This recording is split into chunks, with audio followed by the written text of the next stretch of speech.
एक भाभी के साथ रात बिताई मैंने। वे मेरे भाई की दूसरी बीवी थी।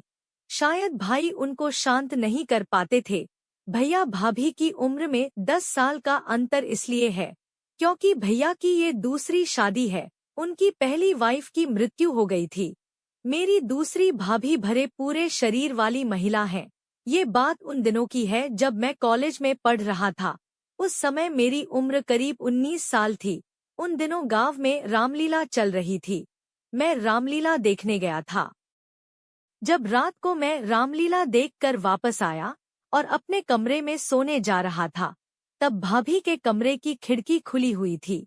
मैंने खिड़की से झांक कर देखा तो भाभी सो रही थी और उनकी साड़ी कमर के ऊपर आ चुकी थी।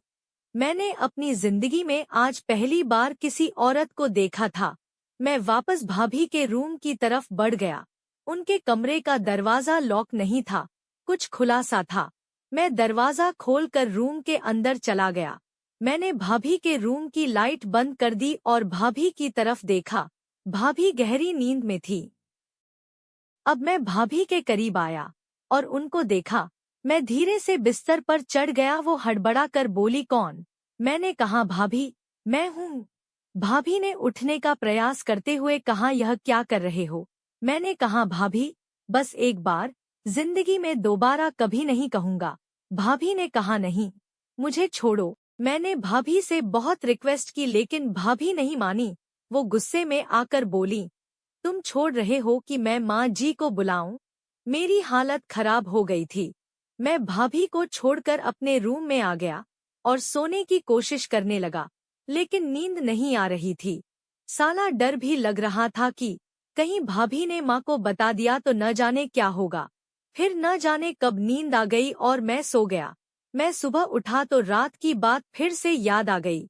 मैं सुबह सुबह ही उठकर मामा के घर चला गया। मामा के घर से मैं 3 दिन के बाद वापस आया। यहाँ का माहौल सब ठीक था।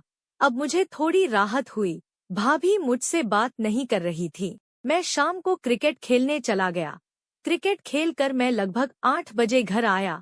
माँ और भाभी खाना खा चुकी थी और उस दिन घर में मैं, माँ और भाभी ही थी। भाभी ने मुझे खाना दिया और कुछ बोली नहीं। मैं चुपचाप खाना खाकर सोने चला गया। मुझे नींद नहीं आ रही थी। भाभी मेरे मन में बार बार आ रही थी और मैं सिर्फ एक ही बात सोच रहा था कि भाभी ने कुछ कहा क्यों नहीं? क्या इसका मतलब यह है कि भाभी का भी मन है? रात के लगभग 11 बज चुके थे। मुझसे रहा नहीं गया और मैं भाभी के कमरे की तरफ चल दिया। भाभी के कमरे की लाइट बंद थी। मैंने दरवाजे को धक्का दिया तो दरवाजा खुल गया। मैं भाभी के बिस्तर की ओर गया। भाभी सो रही थी। भाभी जाग गईं और मेरा हाथ पकड़कर हटाती हुई बोली, आप मान क्यों नहीं रहे हो? मैंने कहा, भाभी एक बार। भाभी ने कहा, नहीं, एक बार भी नहीं। आप क्या चाहते हो? मेरी बदनामी हो जाए?